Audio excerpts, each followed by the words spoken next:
다윗이요, 처첩이 굉장히 많았음에도 불구하고 간음죄를 저질렀죠. 그리고 그의 남편을 살인 교사하고 결국 살인에 이르게 했습니다. 그러니까 십계명에 보면요, 간음하지 말라, 살인하지 말라, 도적질하지 말라, 이 모든 죄를 범한 그런 사람입니다. 근데 다윗이 나중에 하나님 마음에 합한 사람이라는 별명을 얻어요. 좀 이상하지 않습니까?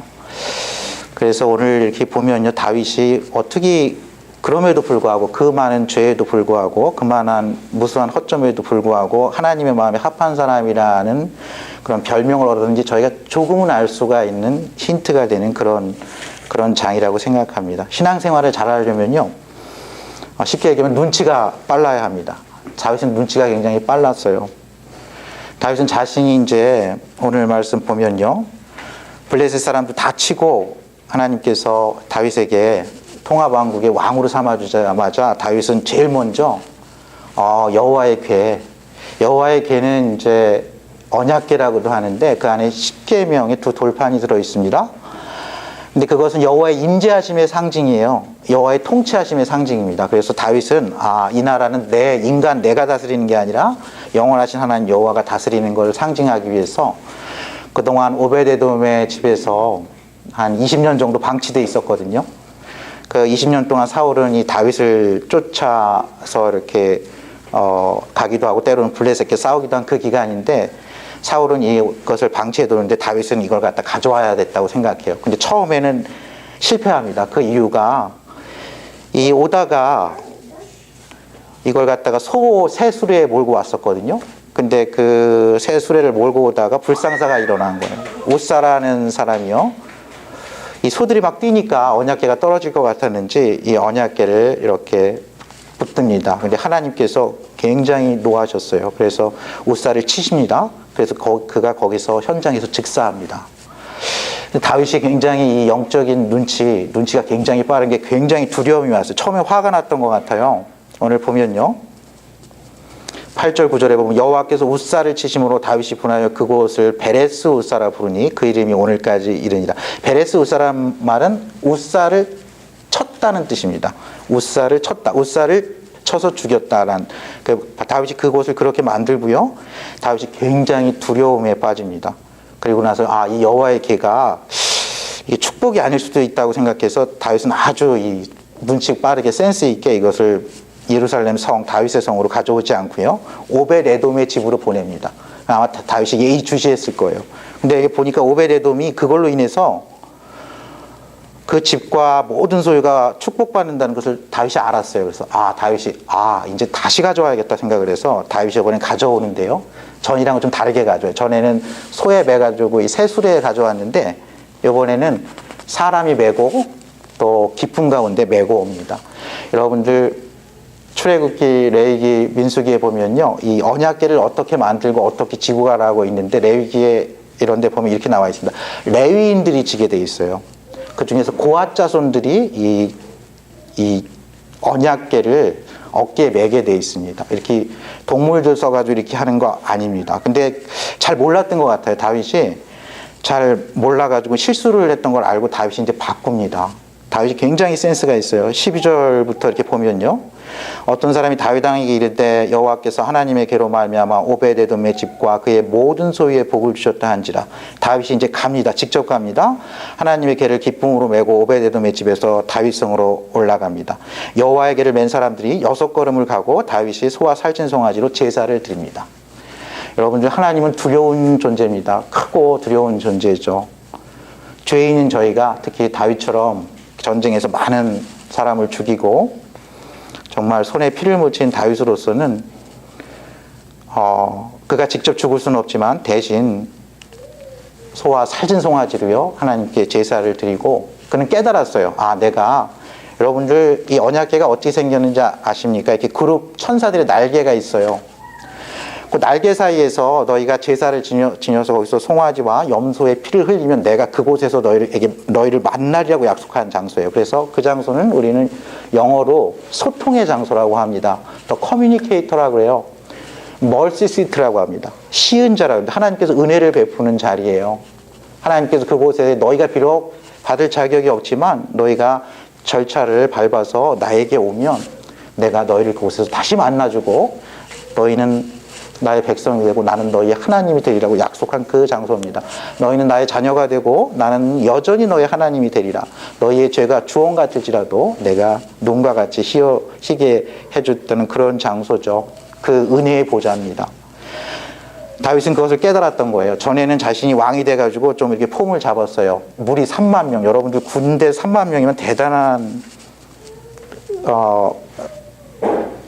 이런 대단히 많은 사람이에요. 다윗이 이제 무리 3만 명을 모으고요. 그리고 하나님에게로 이렇게 옮겼다면은 다윗이 이제는 이제 그 군인과 그 찬양대를 놓고 거대하게 치른 걸 갖다 자신이 잘못했다는 걸 깨달았어요. 여러분들 우사가 왜 죽었다고 생각합니까?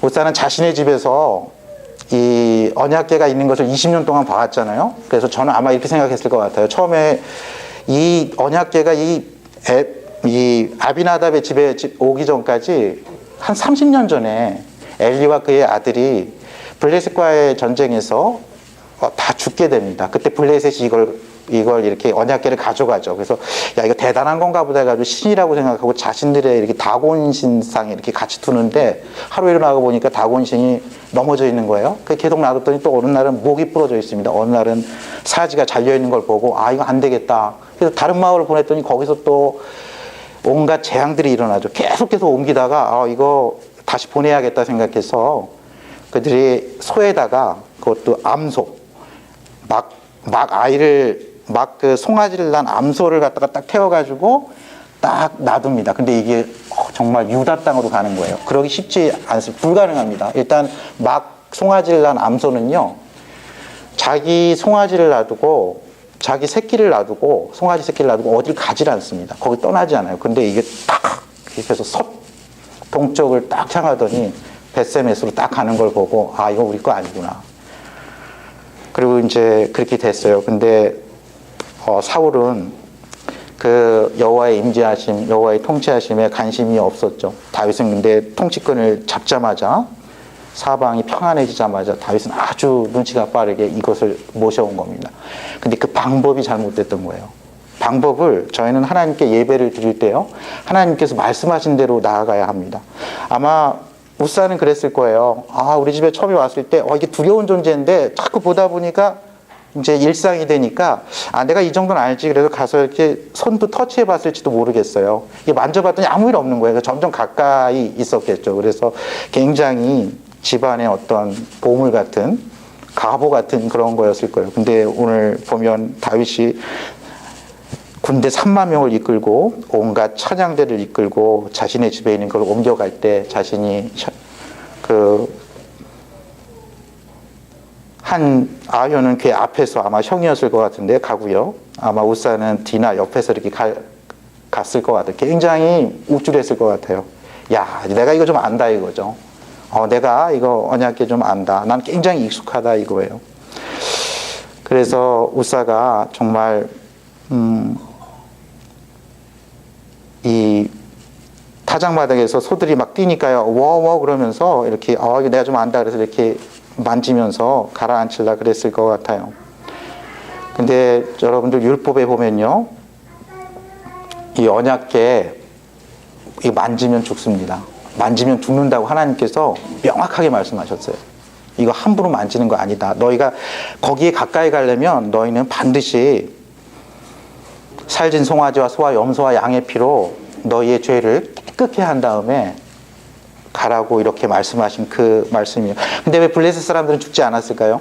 블레셋 사람들은 하나님께서 그 명령을 주신 하나님의 언약 밖의 사람들이기 때문입니다.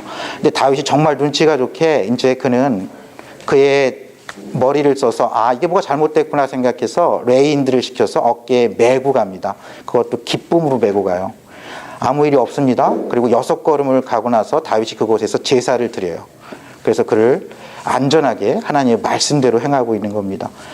여러분들 이 사무엘 상하와 이 다음에 있는 그 열왕기 상하는요, 역대 상하에서 그 역사가 다시 한번 반복됩니다. 여러분들 복음서에도 보면 이 앞에 마태, 마가, 누가복음이 요한복음에서 약간 다른 관점으로 그것이 조명되고 있는 걸 여러분들 아신 것처럼 이 사무엘 상하와 열왕기상하와 이 역대상하가 그런 관계에 있습니다. 역대상하 15장에는 이 말씀을 이렇게 기록하고 있어요. 여러분들 제가 한번 읽어드리면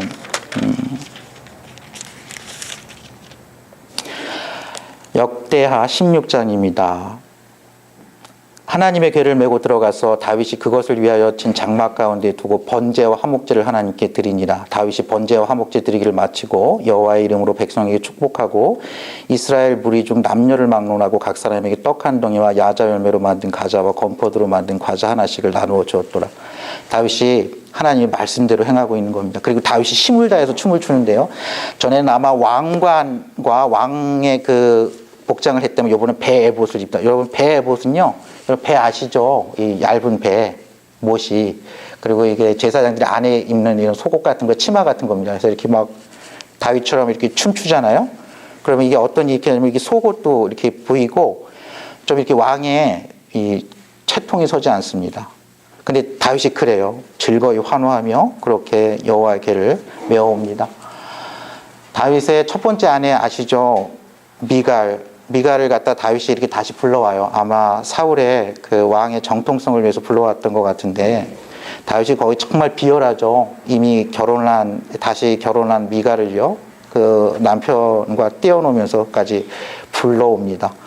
근데 이 미갈은 오랫동안 공주로 있었잖아요. 그래서 이 다윗 왕이 하는 게 정말, 야, 저게 뭐냐? 이게 무슨 속옷 같은 걸 입고 왕의 체신에 맞지 않게 저러는구나 이렇게 생각을 했어요. 이 미갈은 이 사울 왕의 이 왕가의 신앙을 이렇게 대변한다고 할 수 있어요. 이게 점잖은 신앙이죠. 왕의 채통이 있는 신앙이에요. 왕은 이렇게 왕복을 입고 점잖게 있어야 된다는 그런 신앙이죠. 여러분들 다윗이 그러나 이 미갈에게 와가지고요. 미갈이 이제 집으로 왔더니 미갈이 이제 다윗을 맞으면서 이렇게 얘기합니다. 이스라엘 왕이 오늘 어떻게 영화로우신지. 이거 약간 비웃는 말투입니다. 방탕한 자가 염치 없이 자기의 몸을 드러내는 것처럼 오늘 그의 신복의 계집종의 눈앞에서 몸을 드러내셨도다 하니. 근데 다윗이 이렇게 얘기합니다. 이는 여호와 앞에서 한 것이니라. 이는 사람들 계집종의 눈앞이나 내 눈앞에서 한 게 아니라 여호와 앞에서 한 것이라고 얘기합니다. 그가 내 아버지와 그의 온 집을 버리시고 나를 택하사 나를 여호와의 백성 이스라엘의 주권자로 삼으셨으니 내가 여호와 앞에서 뛰놀리라. 하나님께서 오늘까지 나를 도와주시고 나를 인도하시고 한 그 은혜에 비추어서 내가 여호와 앞에서 여호와 하나님을 찬양한다는 그런 말씀입니다. 오늘 말씀 보면 다윗이요 여호와 앞에서 계속 행합니다. 다윗 왕이 여호와 앞에서 뛰놀며 춤추는 것을 보고 이렇게 돼 있죠.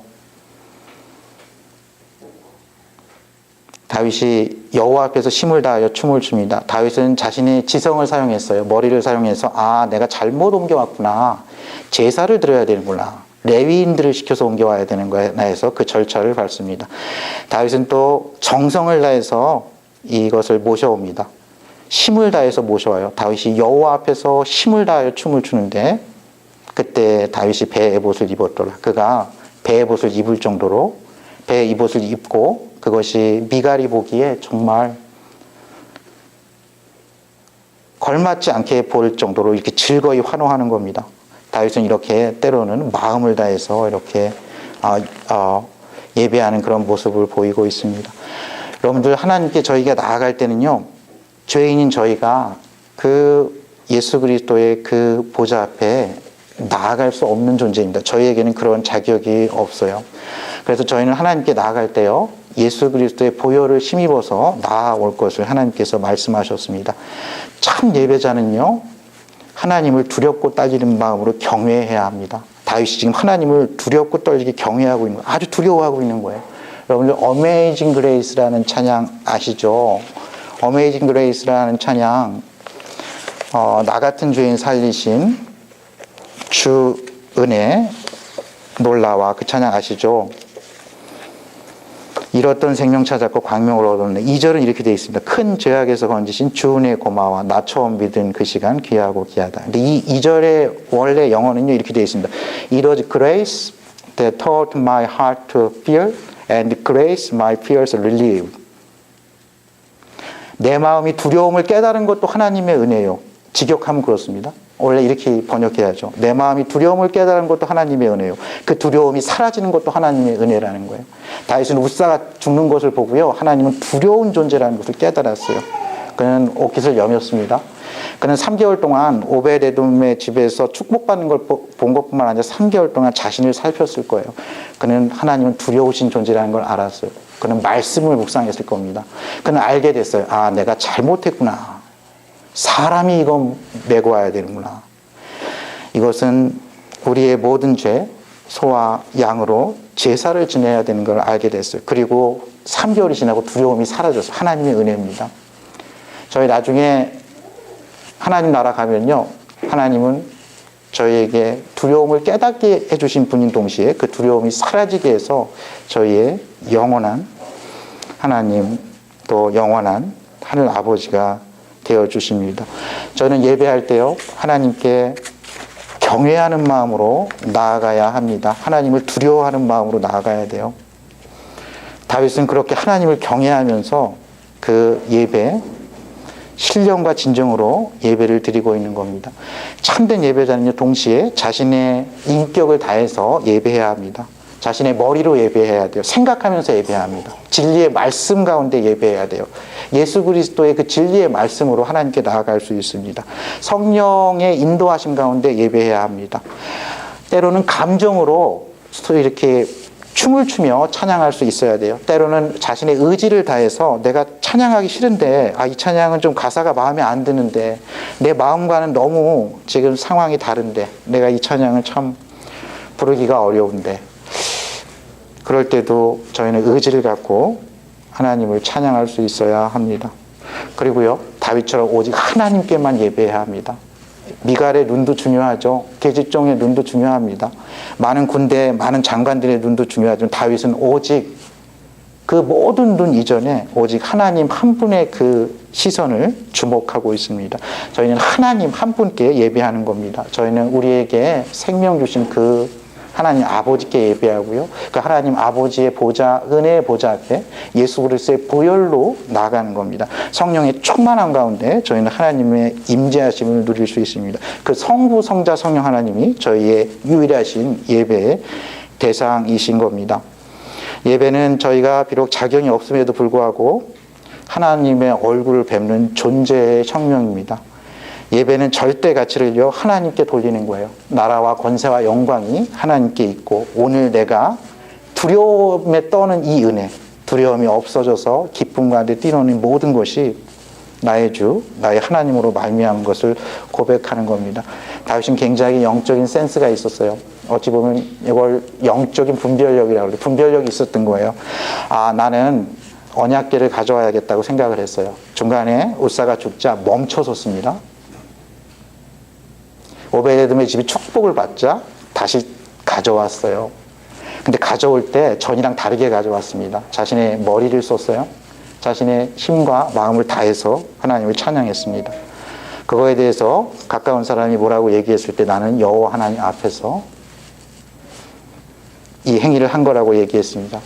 제가 전회교회에서 부목사로 섬길 때 저는 예배 드릴 때 어디에 앉았냐면요, 이렇게 가운데 맨 뒷자리에 이렇게 앉아 있었어요. 그러면은 찬양할 때 그 찬양 인도자를 이렇게 볼 수가 있고요. 그 다음에 모든 사람을 볼 수가 있습니다. 그리고 늦게 들어오는 사람에게 이렇게 자리를 안내할 수 있는 여러 가지로 그런 목적으로 앉아 있는데요. 그럼 모든 사람이 이렇게 예배를 볼 수가 있어요. 특히 찬양할 때 그 모습을 볼 수 있습니다. 찬양 인도자가 굉장히 탁월했어요.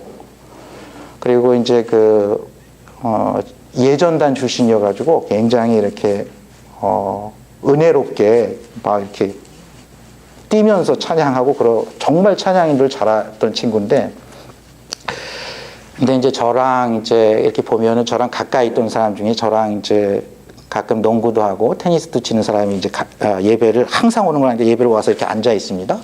그러면 그분은 이렇게 그분을 이렇게 관찰해요. 저 친구가 왜 저러지? 이러는 표정으로 관찰하고 저는 이게 다 보여요. 근데 여러분, 저희는 둘 다 이해할 수 있으면 정말 저희는 축복된 인생입니다. 그 친구는요, 하나님께 은혜를 받은 거죠. 자신의 지성과 감성과 의지를 다해서 찬양을 드리고 있는 겁니다. 저희가 그것을 알 수 있다면 그 은혜, 하나님께서 두려움을 없애고 자신의 오늘이기까지 인도하신 그것을 찬양하는, 그것을 알 수 있는 인생, 참으로 영원한 축복을 받은 인생입니다. 동시에 저희는 다른 사람을 또한 의식할 수 있어야 합니다. 그러나 이 모든 것은요, 하나님 앞에서 저희가 행하는 것입니다. 여기서 예배 드릴 때 찬양하는 것뿐만 아니라요, 저희가 아무도 없을 때 그 있는 그곳에서 하는 것도 저희가 하나님 앞에서 행하는 거죠. 정말 두렵고 떨리는 말씀이에요. 하나님 앞에서, 여호와 앞에서라는 말. 그러나 이 코람데오를 실천하는 분은 바꿔서 얘기하면 하나님께서 늘 동행하시며 함께 하시는 축복된 인생인 것입니다. 저와 여러분이요, 다윗처럼 이렇게 영적인 센스, 영적인 눈치가 있길 원합니다. 그래서요, 다윗이 그랬던 것처럼 하나님 마음에 합한 인생으로 그렇게 살아갈 수 있기를, 저희가 그러한 공동체가 되기를 주님의 이름으로 축원합니다. 함께 기도하시겠습니다.